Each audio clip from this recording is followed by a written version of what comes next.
Such a quick release, quick rise off the bounce for Anthony. Here's George, who's not scored. He'll try another long range, and this time he buries it. It's a three-pointer.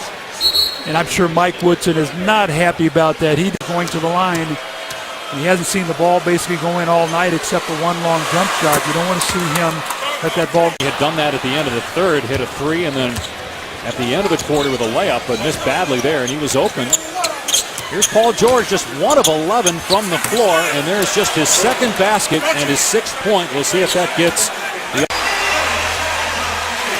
It's going to be tough now for Indiana to just come down and throw the ball to Hibbert, because Tyson Chandler is a much tougher defender than Cole Aldridge, and that's when Hibbert had most of his success. They're going to have to get some movement here and get some clean shots. Need Paul George to strike. He does that time at 2. That's just his 3rd basket. Just like Mike Woodson drew it up. Now a foul on the Knicks here. 5 assists in a row. Struggle for him, career low in scoring for the 9-year pro out of North Carolina. And now the question is, 5:35 to go. Indiana shooting free throws the rest of the way. Can they find a way to get to the line, stop the game, and get back? You heard Mike Woodson talking about how he thought it's above 500, and obviously one of the best teams in the NBA with 50 wins entering tonight.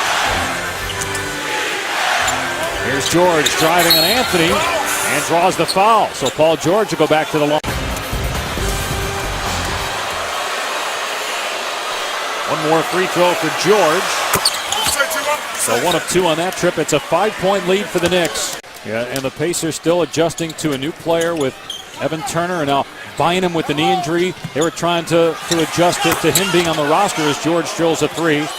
And Bynum is out indefinitely. Time to talk. He and Jalen 2-minute segments. They got a 2.5-hour segment. He and Jalen are great. Here's George for 3, and they call Chandler for a foul. Remember, you know, why do you foul? It's as a coach over there. I guarantee you, Mike Woodson said, "Do not foul." Asked him about the coaching position. He didn't have an interest, but that's got to be hard for him. It's the first time he's been an executive, and you know, the coach is going to be the guy with the hands-on day-to-day, and Phil is going to be in the ivory tower. So it's going to be very important that Phil has that relationship with the coach where if he is speaking to the players,